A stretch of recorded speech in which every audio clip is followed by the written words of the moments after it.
Ya vi el envío. Listo. Bueno, excelente. Gracias a todos por acompañarnos el día de hoy. Quería comentarles entonces un poco más en qué espacio nos encontramos.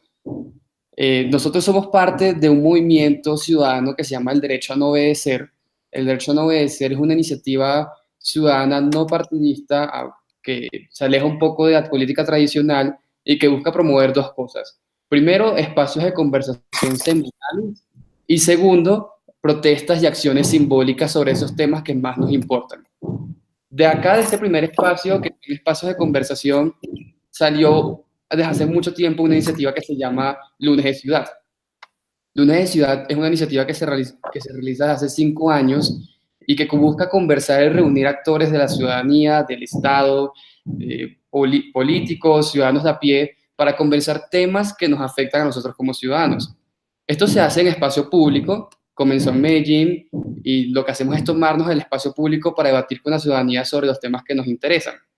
De ahí ya se hace semanalmente en Medellín, Cali, Cúcuta, Manizales, Villahermosa, México, en Ecuador y en algunas ciudades de Francia. Ah, bueno, y Bogotá, que es donde estoy yo. Y decidimos, bueno, eso está súper bien para las conversaciones en las que nos podemos reunir físicamente, las personas involucradas, pero ¿qué tal esas conversaciones que son un poco más macro, en las que por el mismo espacio, por la misma dinámica del espacio no logramos encontrarnos unos con los otros? Entonces, así sale Café al Aire.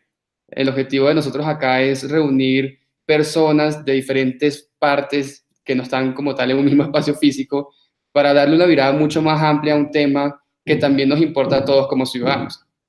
En este caso, viene de un segmento que se llama Tu bandera es mi bandera. Viene una serie de eventos desde el lunes de ciudad que hemos hecho en todas estas ciudades que les he comentado para hablar sobre migraciones, más diferentes acciones simbólicas. Hicimos, por ejemplo, un abrazatón nacional entre colombianos y venezolanos en 5 ciudades del país con ACNUR y con la Fundación Plan para combatir la xenofobia. Pero bueno, ya comenzamos a querer entender esta dinámica un poco más macro, como cuál es la visión que se tiene desde América Latina sobre esta situación. ¿Sí? Bien, excelente. Excelente. Entonces, les voy a contar un poco más cómo va a funcionar la dinámica. Como hay algunas personas que nos están escuchando, que nos están viendo en vivo, primero lo más importante es que los conozcan. Entonces, primero vamos a pasar con una ronda en la que cada uno nos puede contar, por favor, quién es, cuál es su nombre, qué hace dentro de la organización en la que trabaja y cómo su organización está vinculada con el tema migratorio. Entonces, si les parece, podemos comenzar en el orden de que tengo aquí en pantalla. Va Clayton hacia allá. Sí, ¿está me escuchando? Sí, yo me llamo Clayton, yo soy abogado acá en Brasil. Trabajo con el Servicio Jesuita a Migrantes y Refugiados, que es una organización de la Iglesia que trabaja regionalmente en América del Sur con las cuestiones migratorias, de refugio y de migración. Estuvo como representante de esta organización, como coordinador de la oficina de Roraima, que en Boavista, que es la ciudad, el estado más al norte de país, que hace frontera con Venezuela. Y allá recibíamos como 200 personas por día de atendimiento en nuestra oficina.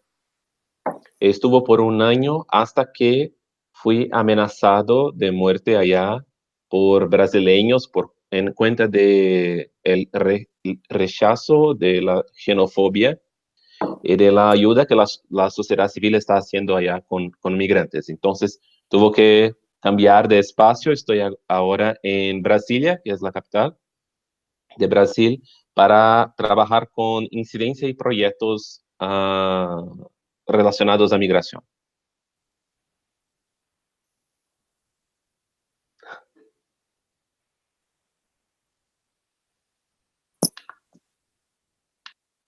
Creo que vamos con Olga. Hola, buenos días a todos. Mi nombre es Olga Sarrado. Yo soy vocera de ACNUR para la situación de Venezuela a nivel regional. Ahora mismo me encuentro en Panamá de misión, pero normalmente estoy basada en Bogotá. ACNUR en Bogotá tiene una oficina para Colombia, son mis compañeros que trabajan con los venezolanos que llegan a Colombia y también con desplazados internos por el conflicto colombiano y el trabajo que han estado haciendo todos estos años. Pero desde hace aproximadamente un año se abrió una oficina adicional de ACNUR, un equipo para encargarse de la situación de Venezuela a nivel regional. Estamos basados en Bogotá porque es el principal punto de entrada de los venezolanos, es el país que acoge el mayor número de venezolanos y por eso decidimos basarnos en en Bogotá, pero trabajamos con toda la región, desde Argentina, el Cono Sur, hasta Panamá, Costa Rica, México, donde también están llegando venezolanos, Caribes, Brasil, Perú, Ecuador. Entonces, pues bueno, mi rol es el de comunicadora y estoy muy agradecida de estar en este espacio de conversación y ya vamos a hablar un poquito más sobre cuál es la situación, qué coordinación se está llevando a cabo a nivel regional y cuál es el trabajo que está haciendo ACNUR en la región para apoyar a los venezolanos refugiados y migrantes que están llegando a los distintos países, ¿no?, de la región.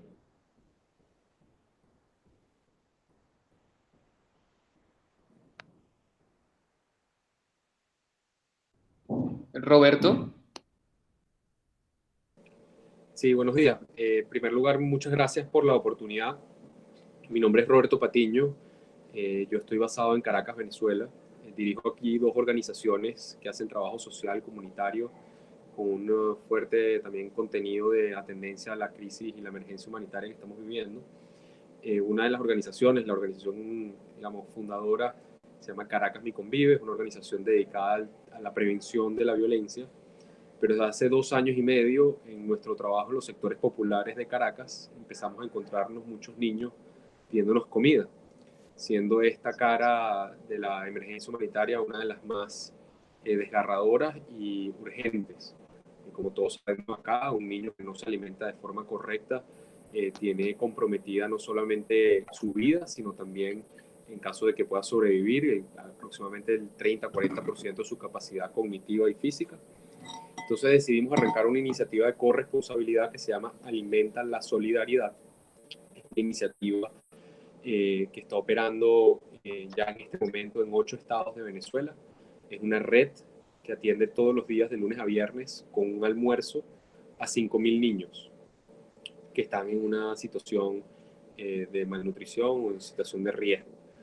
Un poco el modelo que hemos desarrollado es un modelo donde nosotros como organización nos encargamos de conseguir los ingredientes para preparar esos almuerzos que tengan todos sus componentes nutricionales necesarios y la comunidad pone todo lo demás. La comunidad pone los espacios físicos, los implementos para cocinar y sobre todo el trabajo, ya que es una red donde están operando diariamente más de 400 mujeres voluntarias.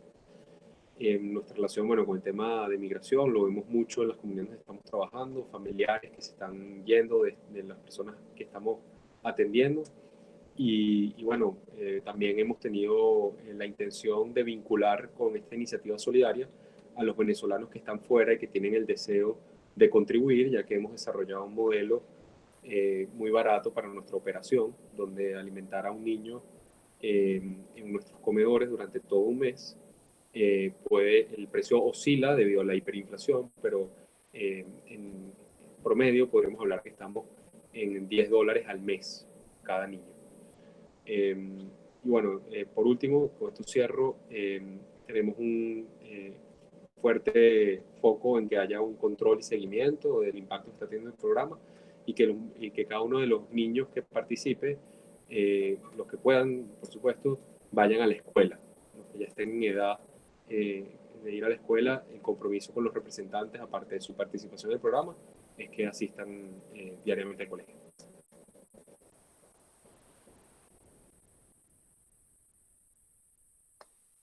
Y nos falta Berenice, de Asuntos del Sur, que por cierto, muchísimas gracias por todo el apoyo que nos han dado constantemente en este proyecto.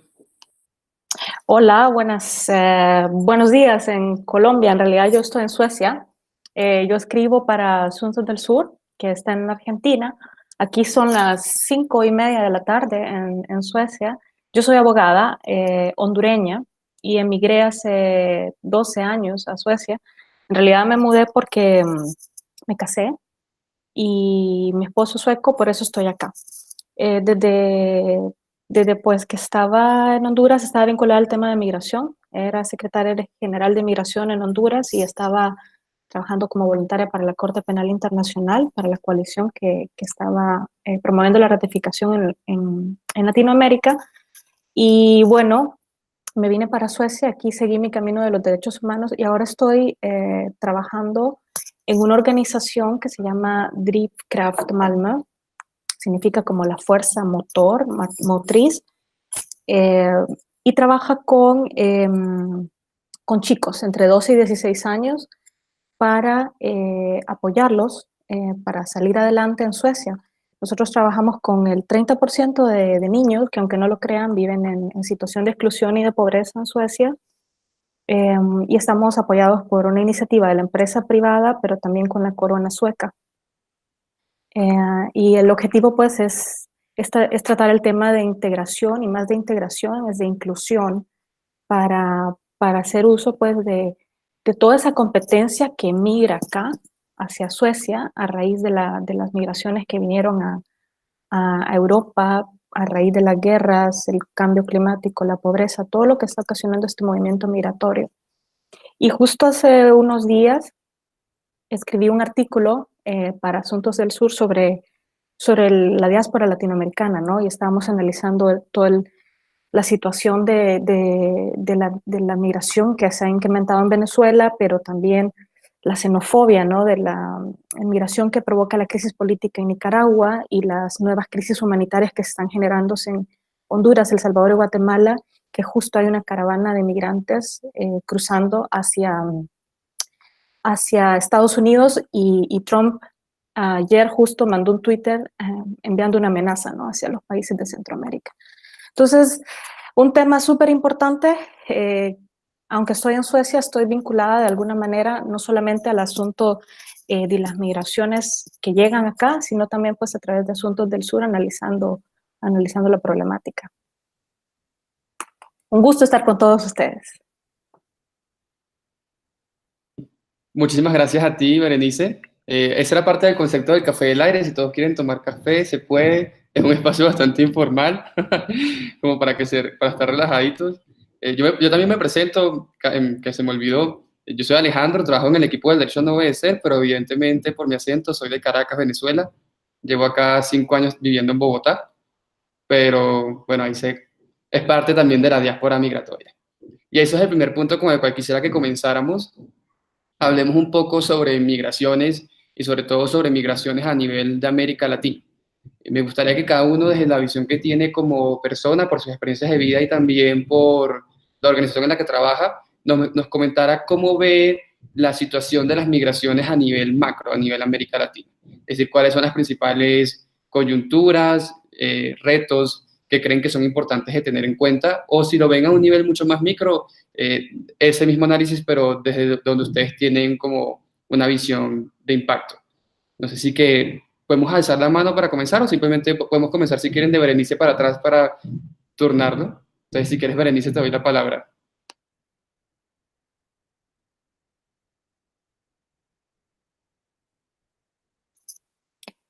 Perdón.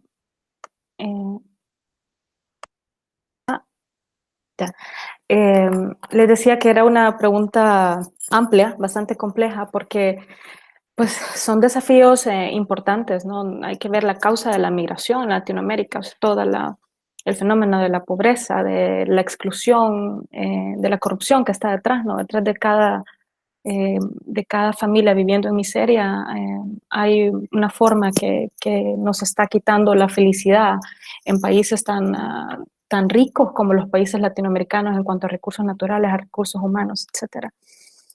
Me parece que el principal desafío es combatir las causas de la migración y también hacerle frente a la migración no como un problema, sino más bien como medios alternativos para fortalecer nuestras propias democracias y nuestras economías. Justo ayer escuchaba en las noticias por ejemplo, en Chile, la migración que está llegando de Venezuela, doctores, ingenieros, ¿qué están haciendo? Están trabajando como meseros, como niñeras, etcétera. Entonces, estamos desperdiciando toda una competencia, gente que viene preparada con educación universitaria, y no estamos haciendo uso de ese recurso de forma que pueda verse al migrante no como un problema, sino como un factor para resolver problemas dentro de la sociedad. Igualmente en Perú, médicos venezolanos que están teniendo problemas para poder integrarse, y lo mismo sucede en Centroamérica, ¿no? O sea, personas desempleadas con alto grado de preparación, posgrado, doctorado y sin empleo. Y salen, y los países de recepción no están dispuestos a abrir las puertas y a facilitar que las personas puedan integrarse en los procesos de desarrollo económico del país. O sea, es amplio, es complejo, pero con voluntad política y con participación de todos los sectores, de la empresa privada sobre todo, se puede. Se puede salir adelante y enfrentar el desafío de la migración de manera positiva, no verlo como un problema.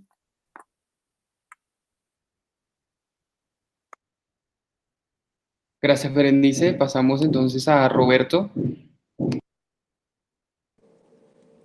Bueno, yo como les comentaba, puedo hablar del problema de la migración desde una perspectiva muy...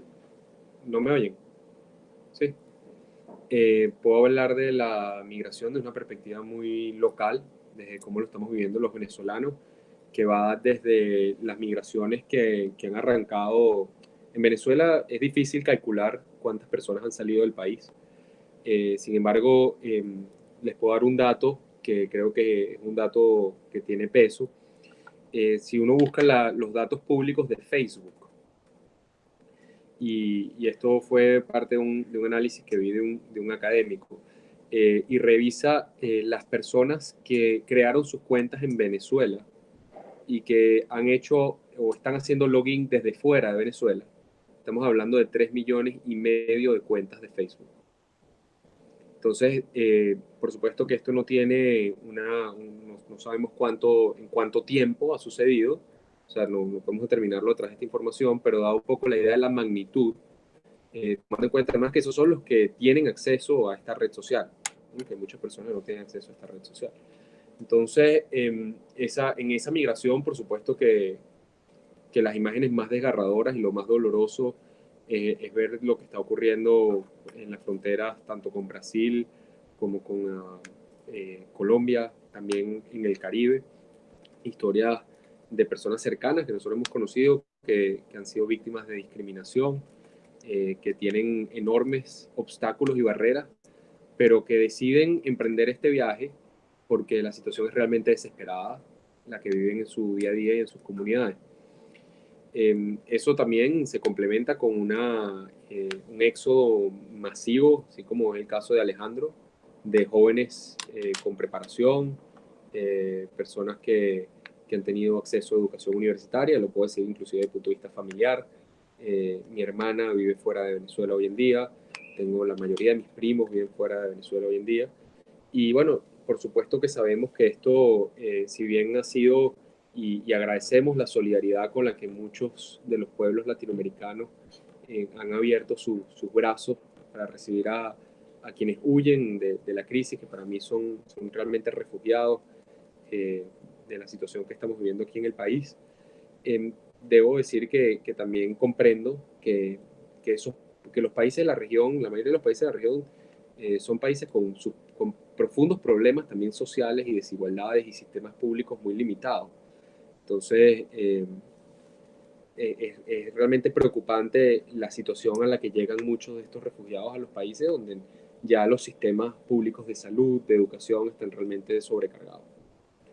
Entonces, esa es mi contribución sobre el tema.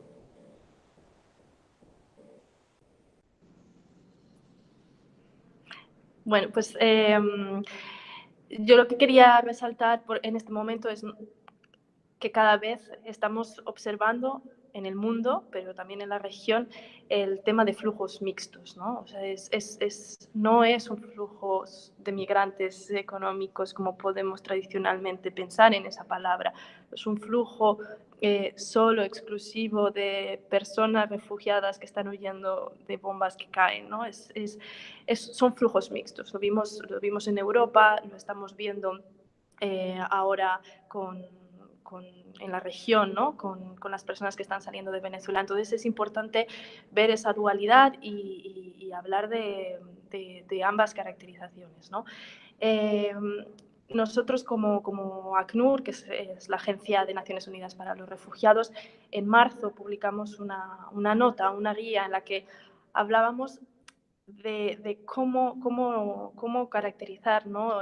un poco más legalmente a las personas venezolanas que estaban saliendo de su país, ¿no? Entonces, obviamente hay personas que están saliendo y que podrían ser reconocidas como refugiados bajo la Convención del 51, que es la convención en la que se define qué es un refugiado, pero en la región también existe la Declaración de Cartagena, que está incluida en las constituciones de la mayoría de los países de América Latina y que aumenta, expande la definición de refugiado para esas personas que también tienen que su vida está en peligro porque no tienen acceso a medicamentos, porque no tienen acceso a alimentación, que han sido víctimas de una violencia generalizada, ¿no? de una disrupción en el orden público, ¿no? en su país.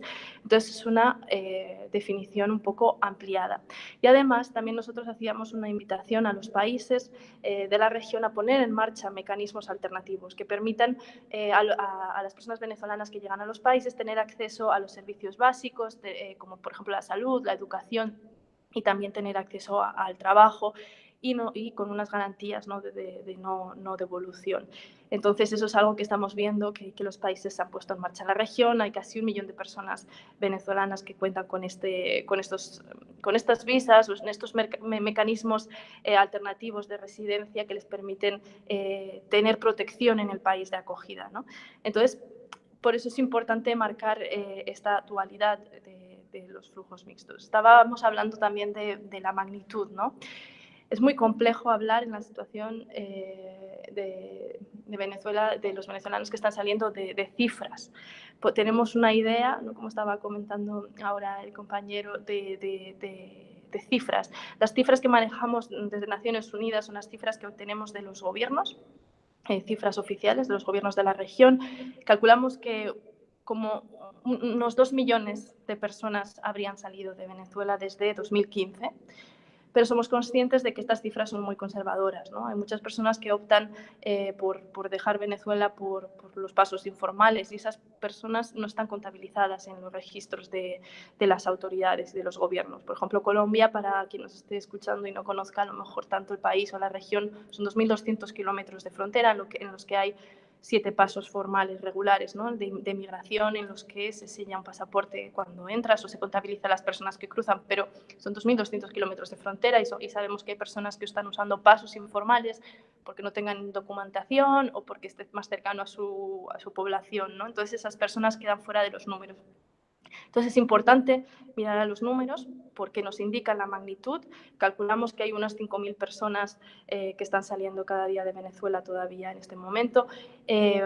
Son cifras que nos indican la magnitud, pero son cifras que no representan realmente la magnitud de la situación y de la salida de venezolanos porque no se pueden controlar todas las cifras y todas las personas que están saliendo. Además, tenemos unas 350.000 solicitudes de la condición de refugiado en el mundo en este momento de venezolanos, con un incremento en el último año muy importante. De esas 350.000, 180.000 habrían solicitado la condición de refugiado en 2018 solamente. Y como indicaba, hay 1 millón de personas que cuentan con esos mecanismos alternativos que les permiten tener una vida más o menos normal dentro del impacto que crea en una vida personal, ¿no? El tener que dejar su familia, su trabajo, sus amigos, su país, ¿no?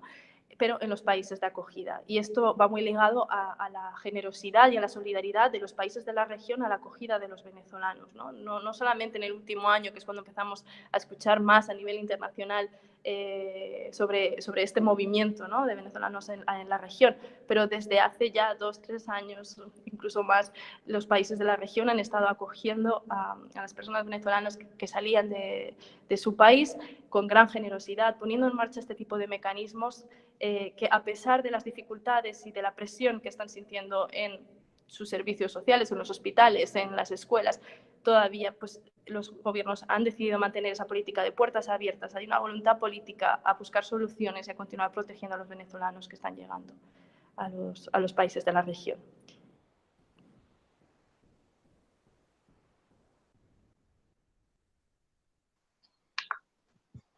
Creo que soy yo ahora.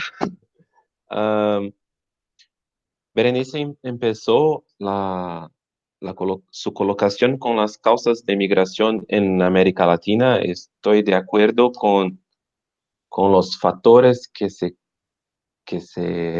crean para ser una zona de exclusión. Las ciudades donde los migrantes salen, especialmente los venezolanos y los hondureños que están más en enfoque ahora. Tenemos que tener en cuenta, sí, la cuestión de las causas de migración, pero es un factor natural. Migrar es un derecho, es una cosa completamente normal. Tenemos como países de la región latinoamericana de acoger a estas personas porque es una característica histórica. Creo que existe un montón de barreras legales que los estados de la región están haciendo. Ayer, Perú empezó a solicitar pasaporte otra vez a los migrantes venezolanos. Eso, en otras palabras, es impedir el acceso a derechos para los venezolanos porque no hay cómo sacar los pasaportes en cuestiones prácticas. Entonces vemos como Chile, Perú, países de Caribe que están haciendo una política contraria a acogida. Pero acá en Brasil, que en la región ha sido como un estado que tiene una legislación muy positiva, es verdad, también tenemos nuestros problemas. La cuestión migratoria acá está siendo tratada por el Ministerio de Defensa, por el Ejército. Y la situación en Brasil es una situación de militarización. Esto está empezando a ocurrir con la cuestión migratoria también. Pero tenemos una legislación migratoria y de protección de los refugiados muy avanzada. Nuestra legislación para migrantes tiene como principio la protección de derechos humanos, no la seguridad nacional. Entonces, acá tenemos cómo proteger, entregar a esos migrantes documentación muy rápidamente, una documentación, acceso a salud, a la educación y a trabajo también, inserción laboral. Y tenemos organismos de la sociedad civil que está ayudando, sumados también con las agencias de las Naciones Unidas, nombradamente la ACNUR, OIM y UNFPA, el Foro de Poblaciones de las Naciones Unidas. Creo que tenemos también algunos instrumentos legales en la región que fueron como que firmados por esos países de la región y que no están se poniendo en práctica. Este es un punto que tenemos que hablar porque la Comisión, por ejemplo, la Comisión Interamericana de Derechos Humanos creó en el primer semestre de este año una resolución, la resolución 218, que recuerda a los estados la necesidad de se cuidar de la migración venezolana con este enfoque de derechos, con esta mirada de derechos. Y el primer pedido de esta resolución es reconocer la condición de refugiado para los migrantes venezolanos como firmado en la Declaración de Cartagena, que se habla allá en grave situación de violencia, perturbación de la orden pública, grave y generalizada situación de violaciones de derechos humanos, derechos humanos, ahí estamos hablando de derechos sociales, económicos, esto todo está ocurriendo. Entonces, como sociedad civil, tenemos que continuar cobrando de los estados nacionales para ser como que coherentes a esa legislación firmada internacionalmente.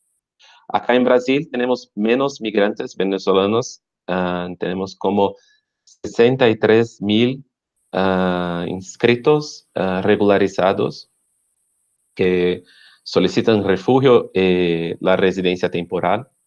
Es un número mucho más pequeño que en Colombia, por ejemplo, o Chile o Perú, pero las distancias acá en Brasil son continentales y la migración que ocurre en Brasil de venezolanos mayoritariamente está en Roraima, en norte del país, que es la zona menos desarrollada de nuestro país.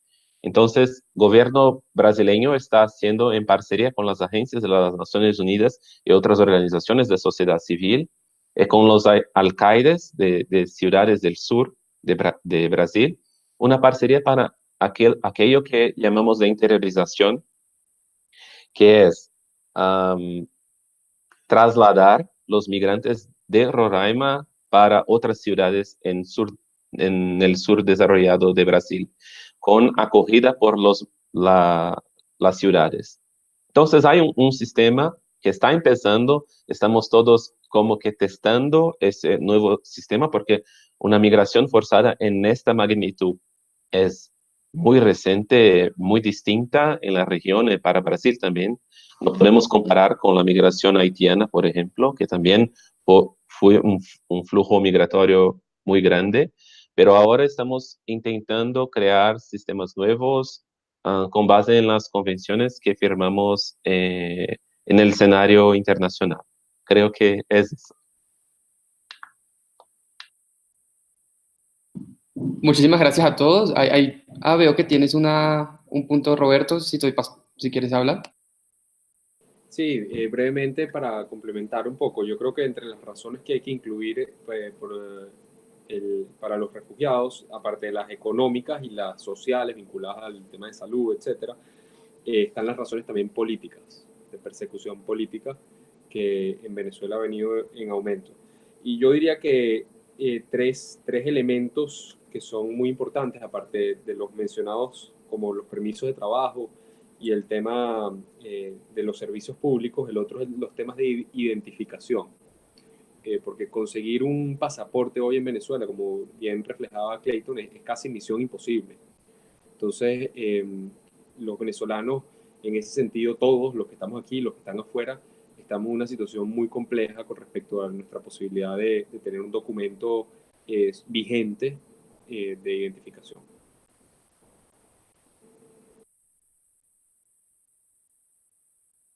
Gracias, Roberto.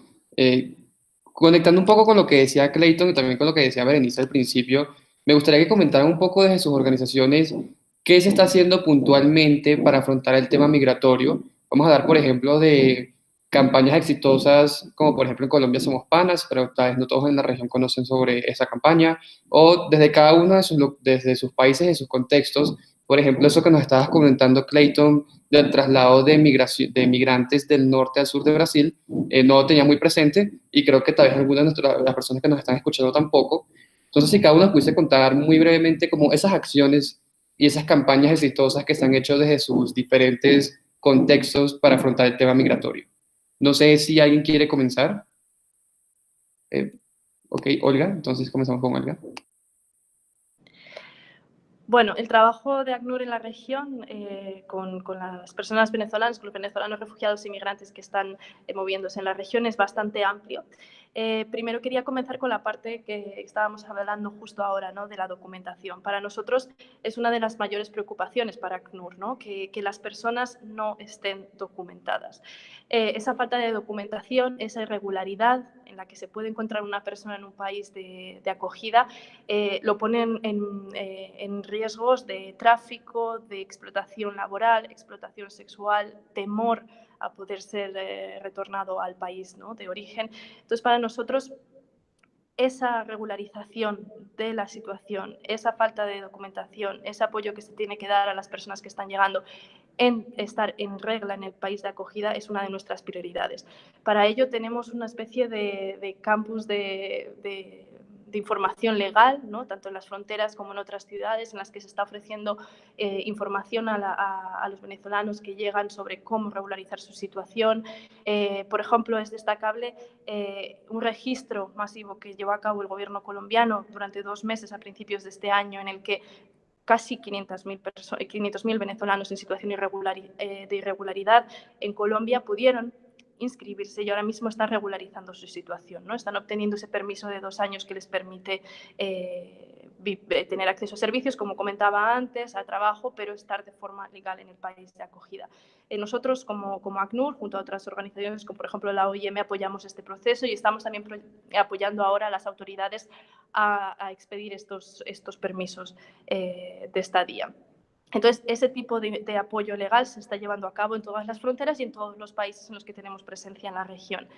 Después también estamos apoyando, por ejemplo, en Brasil, pero es uno de los casos más visibles, pero también en toda la región, con ayuda de emergencia una vez que una persona pasa la frontera, especialmente para aquellos más vulnerables. La primera que se está ofreciendo es albergue temporal. Entonces es importante que las personas cuando llegan tengan un techo en el que poder estar, tengan un lugar en el que poder pasar al menos los primeros días, tengan ese apoyo si no pueden permitirse o pagar un albergue o un alquiler, ¿no? Entonces eso es importante porque evita que esas personas se encuentren en situación de calle y sean expuestas a traficantes, a cuestiones de trata, a violencia, a actos un poco más discriminatorios que puedan llevarse a cabo, ¿no? Entonces ese es otro de los aspectos. También estamos entregando kits de higiene, agua en el momento de la llegada. Pero luego también hay que pensar un poco más allá en tareas de inserción en la sociedad en la que están llegando. Y ahí es donde llegan, pues, por ejemplo, estas iniciativas de transferencia hacia el interior, en el caso de país. Este proyecto, desde que comenzó, ya ha llegado a más de 2.000 venezolanos que han podido moverse desde Roraima, que es el estado que está en la frontera y recibiendo un mayor número de venezolanos en Brasil, a ciudades en el interior. Y en estas ciudades en el interior se tiene acceso a cursos, por ejemplo, de idiomas, a cursos de formación profesional para poder pasar a entrar en el mercado laboral, ¿no? De cada país. Entonces eso es muy importante. Y luego en el tema de la xenofobia, ¿no? Pues una de las campañas que más impacto ha tenido en Colombia, quizá menos conocida en el resto de la región, es la campaña de Somos Panas Colombia, ¿no? Es una campaña que comenzó en diciembre de 2017 de la mano iniciada por ACNUR, pero a la que hoy en día se han unido muchas ONGs, sociedad civil, medios de comunicación. Hace poco supimos de que uno de los spots publicitarios, bueno, una de las iniciativas que llevamos a cabo con Caracol Televisión había sido nominada para los Digital Awards. Era un proyecto en el que se expuso a niños a mensajes discriminatorios y xenofóbicos contra venezolanos, ¿no? Y eran niños que desde su inocencia pues reaccionaban con mucho susto hacia lo que estaban escuchando, ¿no? Hacia esos mensajes y mucha sorpresa hacia esos mensajes de xenofobia. Entonces, esta campaña se comenzó en Colombia, pero ahora mismo, el sábado mismo se lanzó una nueva campaña en Perú, se llama Mi causa es tu causa.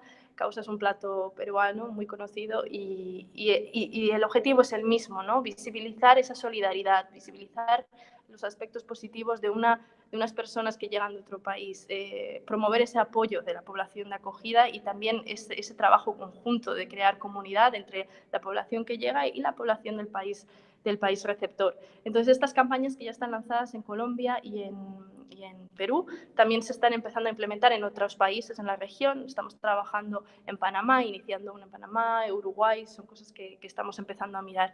Y también a nivel regional queremos empezar a trabajar porque mucha de esta discriminación se lleva a cabo en las redes sociales, ¿no? que a veces traspasan fronteras. La población venezolana no simplemente está en un país, es una población en tránsito, ¿no? Vemos esos caminantes, ese movimiento de un país hacia otro. Entonces, también estamos empezando a trabajar en una campaña regional. Es muy importante, ya dejo hablar a los compañeros, es muy importante destacar en el tema de la discriminación y de la xenofobia, que es algo que nos preocupa muchísimo, por eso todas estas campañas y el trabajo que se está haciendo, pero que es importante destacar que está llevado a cabo por una minoría. No solamente los gobiernos han mantenido esas puertas abiertas, sino también las comunidades de acogida. Los ciudadanos, los vecinos están abriendo las puertas de sus hogares a venezolanos que están llegando. Entonces, es importante que esos actos que son muy visibles, que vemos en los medios, que se comparten en las redes, que son actos muy preocupantes, son actos que no representan la realidad. Y el mayor problema de la xenofobia y de la discriminación es que estigmatiza a una población, pero también estigmatiza a la población receptora, ¿no? O sea, no todo el mundo es un delincuente y no todo el mundo es un xenófobo en los países de acogida. Entonces, es importante trabajar para también visibilizar esos actos de solidaridad que se están llevando a cabo. En Colombia, en Cúcuta, hay un barrio que es el barrio de las Delicias, que es un barrio en el que hay muchos desplazados internos colombianos que han abierto sus puertas y sus negocios a venezolanos. Y cuando hablas con ellos te cuentan, ¿no? Nosotros sabemos lo que es dejar todo detrás, sabemos lo que es llegar a un sitio y no tener dinero para pagar la comida del día. Entonces, están acogiéndoles simplemente pues a cambio de hacer un pequeño trabajo de limpieza o simplemente de una conversación o de compartir las tareas, ¿no? Entonces ese espíritu de comunidad, de juntos podemos mejorar la situación y de cada uno, es lo que promueven estas campañas. Muchísimas gracias, Olga. De muchas cosas que no tenía como muy en el radar, pero que sí aportan mucho para entender cómo se está abordando desde una perspectiva de América Latina. Quisiera saber quién más, podemos alzar la mano o quién quisiera como continuar con la ronda.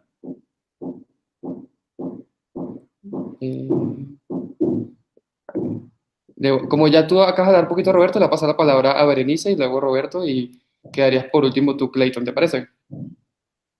Listo. Entonces vamos contigo, Berenice.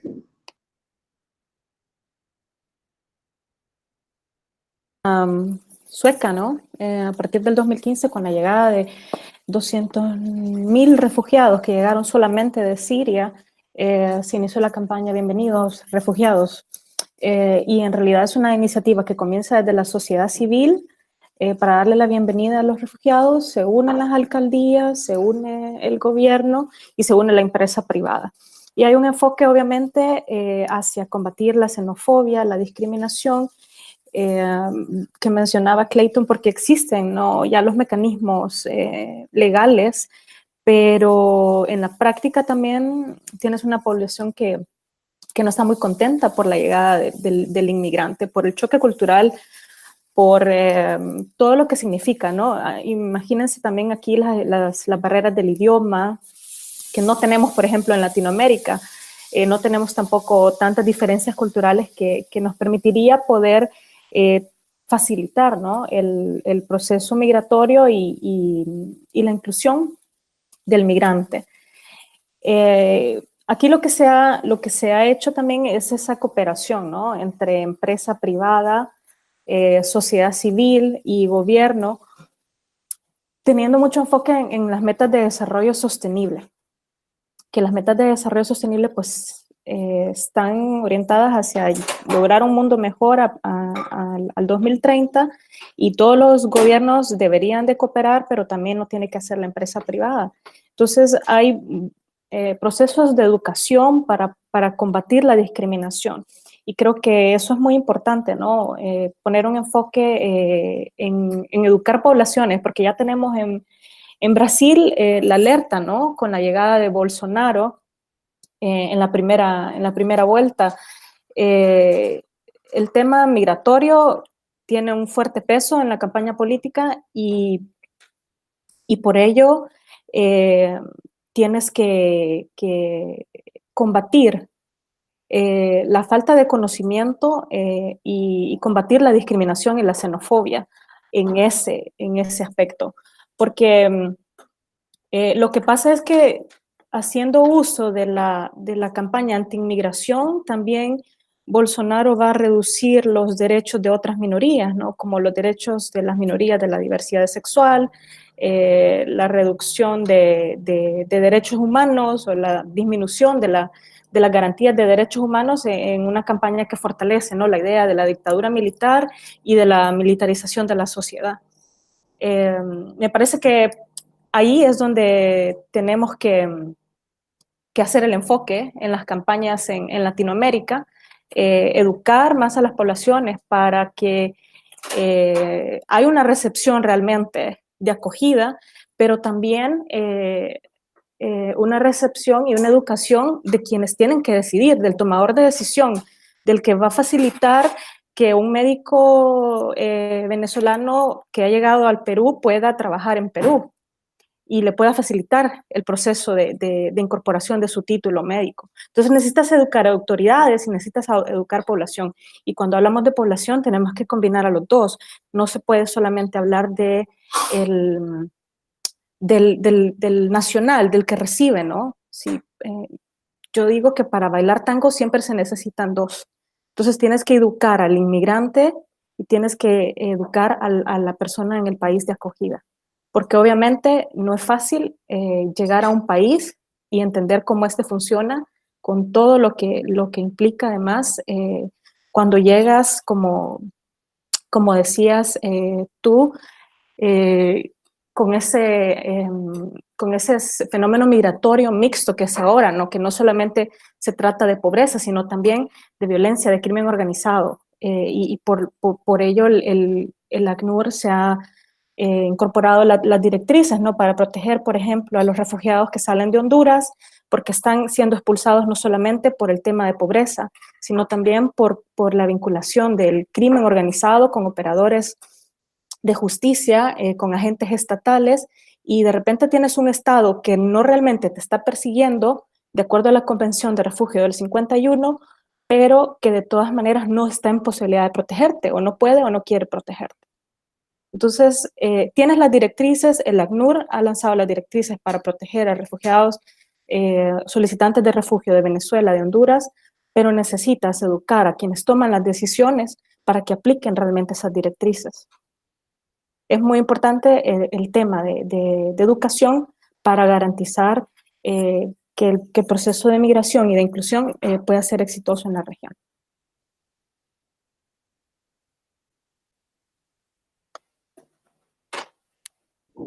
Gracias, Berenice. Entonces vamos con Roberto. Sí, bueno, de nuestra parte, nosotros yo diría que la relación más directa que tiene nuestro trabajo con respecto a la migración es que de cierta forma la prevenimos a una cierta escala, ¿no? Estas familias que están recibiendo este apoyo en Venezuela restan de su lista una de las razones más importantes por las cuales decidirían salir del país.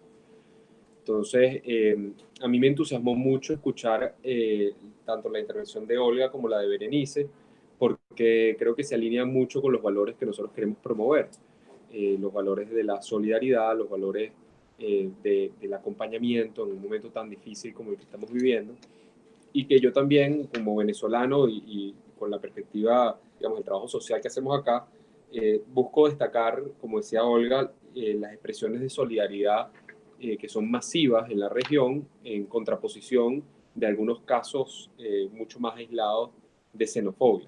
Sin embargo, sí creo que hay, como hemos discutido toda esta mañana, barreras institucionales importantes. Y ahí Berenice mencionaba el caso de los médicos venezolanos, que es un caso muy trágico para nosotros, en el sentido de que hemos perdido generaciones de médicos y puedo afirmar que la medicina en Venezuela o digamos, las escuelas de medicina en Venezuela son de muy alto nivel. De hecho, en muchas partes del mundo, jefes de servicio, etcétera, en hospitales reconocidos, tienen formación inicialmente en Venezuela. Y quizás ahí hay una oportunidad también con respecto a hacer el argumento de dar los permisos de trabajo y las facilidades. O sea, si se están sobrecargando los servicios públicos, hay también aportes que los migrantes y los refugiados pueden hacer desde sus propias profesiones para tratar de reducir la carga que representa para cada uno de estos países en sus sistemas de salud, en sus sistemas educativos, universitarios, etcétera, ¿no? Entonces, como siempre en los asuntos, digamos, de política pública, la narrativa es fundamental, y yo creo que construir una narrativa alrededor de la solidaridad, alrededor de la corresponsabilidad ante este problema, donde por supuesto que los países que están recibiendo a los venezolanos tienen una carga enorme, pero esos venezolanos que están llegando también pueden hacer aportes muy significativos. Y hay muchísimos estudios en materia de desarrollo económico que establecen que digamos, los inmigrantes en cualquier sociedad suelen ser personas emprendedoras, trabajadoras, que asumen riesgo. Y aquí en Venezuela tenemos una historia y es parte de esa narrativa que se vincula con eso. En Venezuela en los años 50, 60 recibió muchísimos migrantes, tanto de la región, por poner un ejemplo, mis dos abuelos paternos vinieron mi abuelo y mi abuela vinieron de Costa Rica en los años 50 a Venezuela, como europeos también, que estaban huyendo de las guerras. Y bueno, esas poblaciones inmigrantes en Venezuela siempre han sido reconocidas como poblaciones trabajadoras y se recibieron con brazos abiertos también quienes huían de las dictaduras en el sur. Entonces Venezuela tiene una historia de apertura, tiene una historia también de cómo esos inmigrantes fueron, digamos, por muchos años actores productivos y que contribuían a la sociedad. Y creo que en este momento hay que buscar la manera de plantear también a los gobiernos, pero sobre todo a la sociedad civil, para que presione a sus gobiernos, que los venezolanos en este momento requerimos reciprocidad, con lo que también nuestro país dio, pero que no solamente una reciprocidad desde la perspectiva de la caridad, sino una reciprocidad desde la perspectiva de darnos una oportunidad. Y que también existen, y eso es importante, y por eso agradezco la oportunidad de contar lo que hacemos, que existen también iniciativas en Venezuela que siguen resistiendo.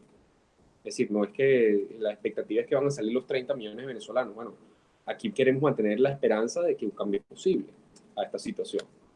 Entonces creo que ahí se puede construir en el marco de estas campañas. Me parecen súper interesantes los eslogans y los felicito a Olga y todo el equipo de ACNUR, de Mi Causa es Tu Causa y Somos Panas Colombianos, un poco un mensaje integral que asuma todos estos vértices, estas perspectivas.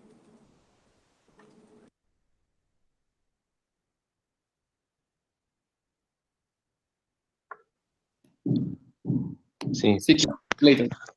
sí. Acerca de o que el Servicio Jesuita a Migrantes y Refugiados están haciendo, somos una organización que está en el mundo, acá en América Latina, mucho presente. En Chile estamos haciendo un trabajo con educación y acogida también en parcería con otras instituciones. En Perú y Bolivia estamos trabajando prácticamente en todos los países, estamos trabajando en parcería con ACNUR. En Perú y Bolivia estamos haciendo un trabajo de ayuda a los migrantes que están en tránsito.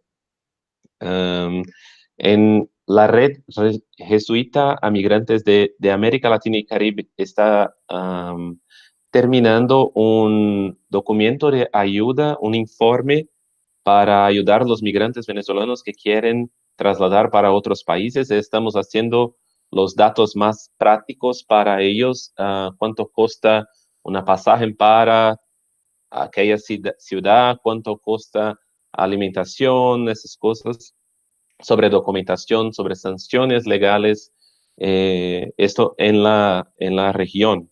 Acá en Brasil tenemos tres oficinas, una en Roraima, que está trabajando con la situación de emergencia, de documentación, de inserción laboral, de incidencia política y de educación, en parcería con una fundación muy conocida en Venezuela, jesuita, llamada Fundación Fe y Alegría. En Porto Alegre, en Rio Grande do Sul, el estado más al sur de Brasil, estamos trabajando con los programas de reasentamiento de refugiados, pero con los venezolanos estamos trabajando con la acogida en las pequeñas ciudades de Rio Grande do Sul que hablaba Olga. En Minas Gerais, un estado no tan conocido de Brasil, estamos haciendo también la acogida en aquel estado. Nuestra acción en Brasil es basada en una acogida, protección con documentación, con asistencia social, también con inserción laboral. Entonces, trabajamos para hacer los currículums de las personas, intentar hablar con los empresarios, los comerciantes locales para integrar los migrantes en las empresas. Trabajamos también con incidencia política, educación. Incidencia política es, como Berenice habló, una situación muy desalentadora en Brasil. Estamos en una votación muy complicada. Ahora estamos para cambiar de presidente. Un autócrata, un dictador está para llegar en Brasil en lo peor caso. La política migratoria de él, que es Bolsonaro, es cerrar las fronteras, expulsar los migrantes, que entre comillas, como él habló, es la escoria, no sé la palabra en español, se hace sentido, pero la escoria de la humanidad, los migrantes. Entonces, con este presidente será muy difícil asegurar, garantizar que la legislación positiva se mantenga en los próximos 4 años. Por otro lado, hay otro candidato en este segundo turno, que es Haddad, que es una persona muy conocida en la cuestión migratoria en Brasil, porque creó la primera política migratoria nacional sobre migración. Entonces, él tiene un plano de migración muy, muy progresista y que puede ayudarnos a ayudar más los migrantes. Entonces, esa es la situación, pero Bolsonaro está creciendo en las pesquisas. Es un problema, pero tenemos que seguir resistiendo a esa situación. Creo que es eso en general para hablar. Puedo hablar más sobre Bolsonaro, pero creo que no es la cuestión, pero se tienen más preguntas y puedo hablar de eso. Vale, perfecto. Muchísimas gracias, Clayton. Muchísimas gracias a todos. Creo que aquí tenemos como una visión mucho más amplia sobre cuáles son los retos, oportunidades y también, como decía Berenice, causas de la migración y los fenómenos migratorios que estamos viendo en América Latina. Un gran enfoque en el tema Venezuela y en cómo el tema Venezuela impacta a Colombia, a Panamá, Perú, Brasil, pero también, como decía también Berenice, otras nuevas visiones que hay que tener también para las migraciones que están saliendo desde Nicaragua, Honduras, El Salvador. Nos llegaron un par de preguntas que hizo la audiencia. Les propongo entonces que les voy a comentar cuáles son las preguntas y la persona que quiera responderlas puede alzar la mano y pasamos a esa respuesta. O sea, pasamos a que esa persona dé respuesta a esa pregunta. Y luego de eso sí estaríamos haciendo ya un cierre como de este espacio con unas conclusiones muy generales. La primera pregunta que nos llegó es si estaba Latinoamérica preparada para esta crisis migratoria, es decir, eran suficientes las políticas públicas existentes. No sé quién quiere responder esa pregunta. Olga. Voy a intentar responder un poco, también uniéndolo un poco a los últimos comentarios que estaba haciendo Roberto, ¿no? De la necesidad de ese apoyo y de esa integración real en las economías de los países receptores, ¿no? A nivel sobre todo también laboral. Yo siempre digo que los países de la región han estado respondiendo ante la llegada de venezolanos durante los últimos años en silencio. Cuando digo en silencio, quiero decir que han estado respondiendo con sus mecanismos, con sus presupuestos, con la capacidad que había en las instituciones estatales, etc. Por eso digo en silencio. Entonces, sí que ha existido esa capacidad, lo que pasa es que la magnitud se ha disparado, ¿no? de la llegada de venezolanos. Entonces es muy importante y es algo que repetimos desde ACNUR, ha estado el alto comisionado de visita en la región durante la última semana. Es muy importante que llegue esa ayuda de la comunidad internacional.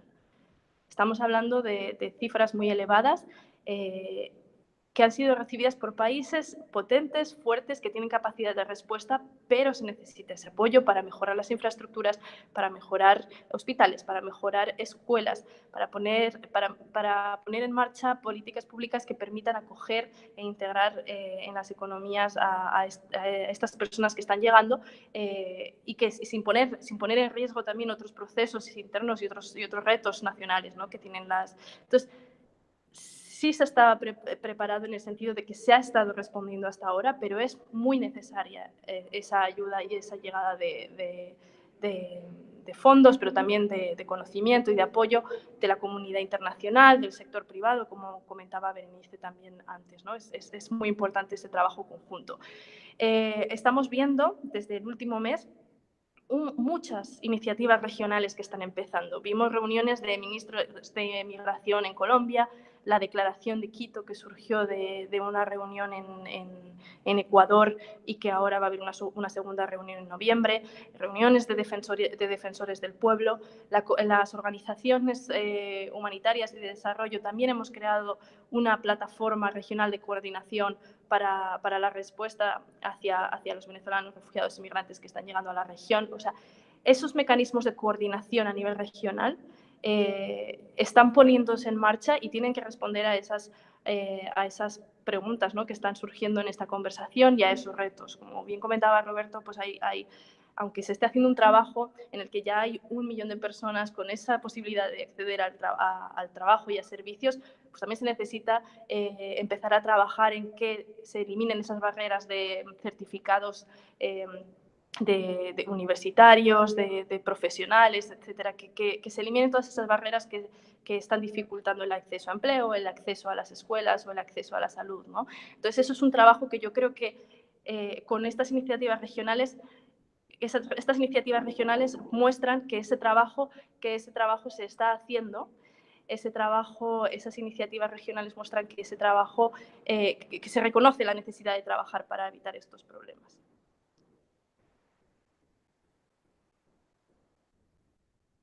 Muchísimas gracias, Olga. Y la última pregunta que nos hizo el público, bueno, que seleccionamos, dice, como ciudadano de a pie, ¿qué puedo hacer concretamente para apoyar a los migrantes venezolanos? ¿Quién quiere la pregunta?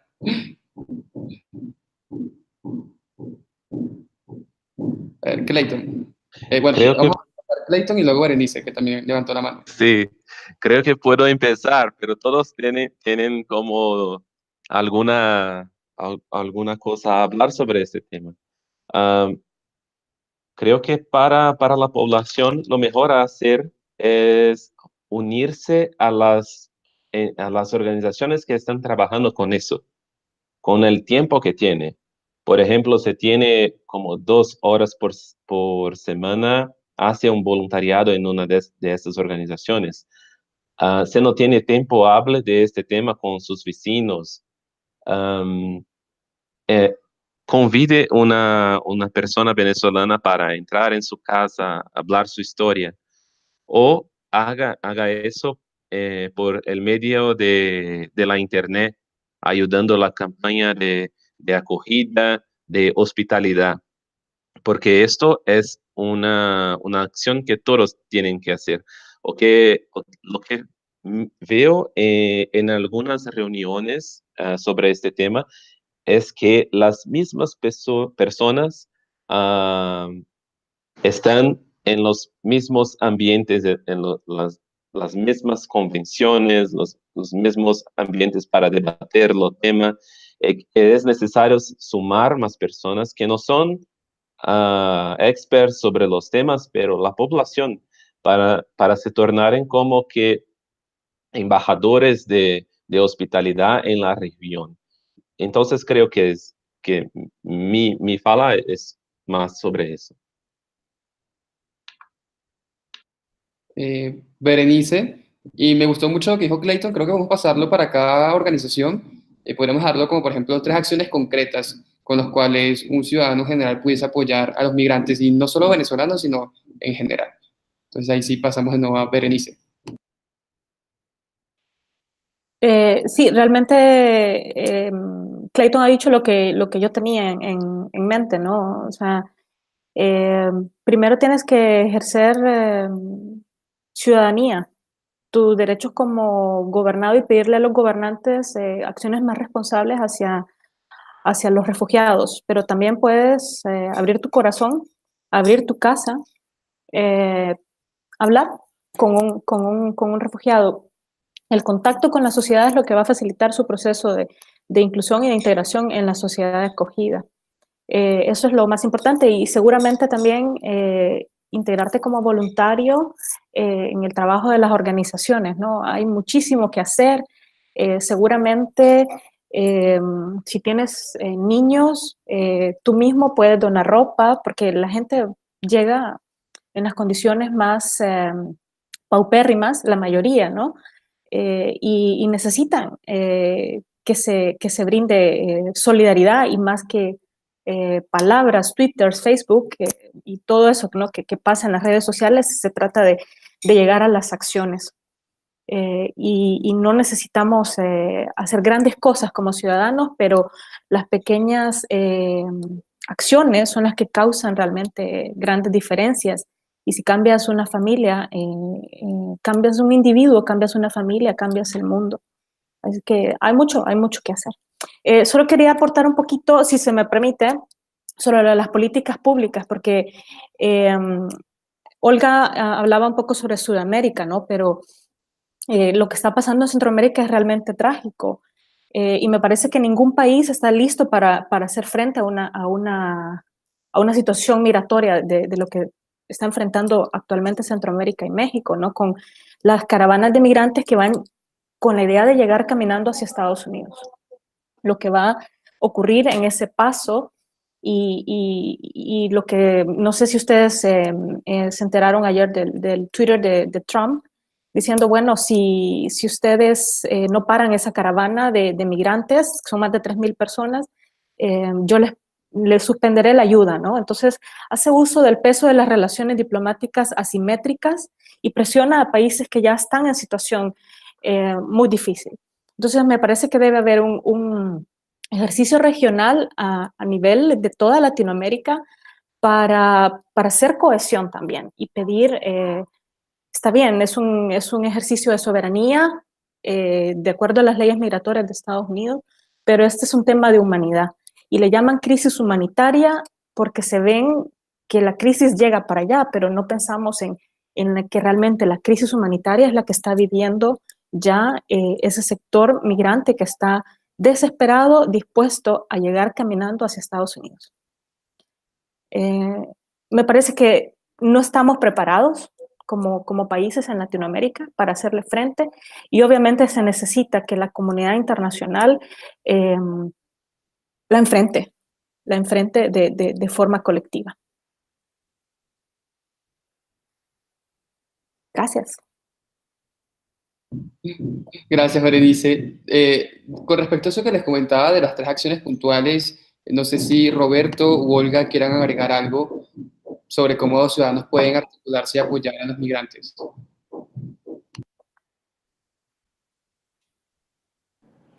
Rápidamente, los compañeros han ya cubierto muchos de los temas, ¿no? Pero apoyar a ese discurso positivo, ¿no? Evitar ser un poco embajadores de ese discurso positivo, evitar que comentarios que pueden salir, no siempre hechos con mala intención, ¿no? Pero comentarios que pueden afectar y que pueden estigmatizar, pues ser un poco embajadores de ese discurso positivo, ser buenos vecinos y un poco pues pensar, ¿no? en la historia de cada uno de los países. Como antes comentaba Roberto, pues Venezuela ha sido un país muy solidario que ha mantenido sus puertas abiertas durante muchos años, ¿no? Pues un poco responder ante eso, abriendo las puertas, acogiendo, pensando que al final pues el vecino es otra persona más, ¿no? Entonces, ese discurso positivo quería resaltar.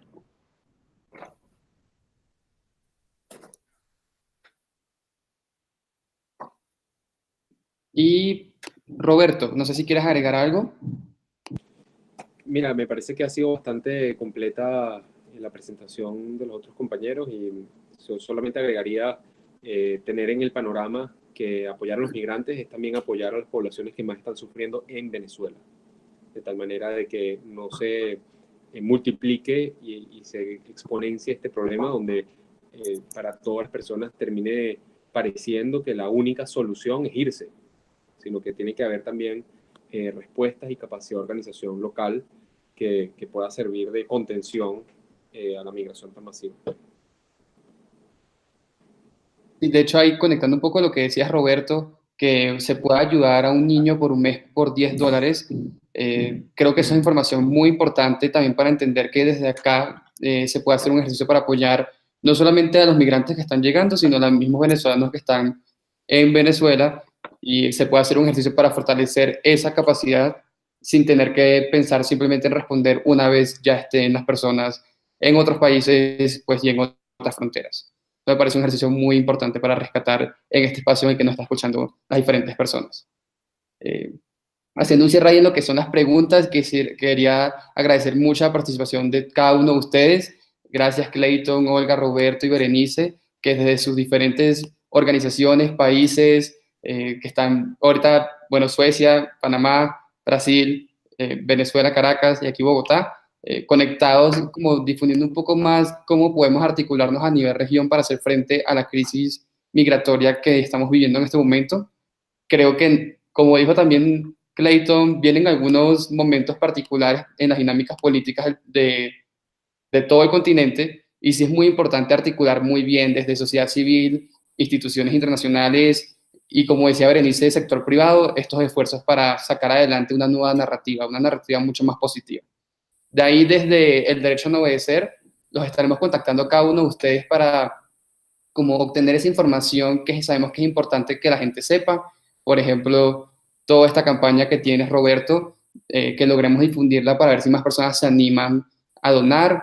Ya con Somos Panas tenemos un trabajo de apoyo bastante largo, que han hecho un trabajo excelente aquí en Colombia, y cuando hemos articulado muchos escenarios, lo mismo con Asuntos del Sur. Y yo comenzaré a fastidiarte un poco más, Clayton, para ver cómo nos articulamos con el Servicio Jesuita de Refugiados. No queda mucho más parecido, sino que están cordialmente invitados a otros espacios como estos que seguiremos haciendo como Café al Aire. Estaremos articulando para ver si logramos hacer más lunes de ciudad en Brasil o en Argentina, inclusive a ver si los logramos hacer en Caracas. Y con Olga te estaremos invitando seguramente a algunos espacios aquí en Bogotá. Entonces, muchísimas gracias a todos por acompañarnos el día de hoy. Gracias por sus palabras y por sus consejos y recomendaciones. Y estemos muy pendientes, y un abrazote gigante a todos. Un abrazo. Gracias Chao. a todos. Gracias, que estén muy bien. Chao, hasta luego. Gracias a todos los que nos Chao. escucharon. Chao.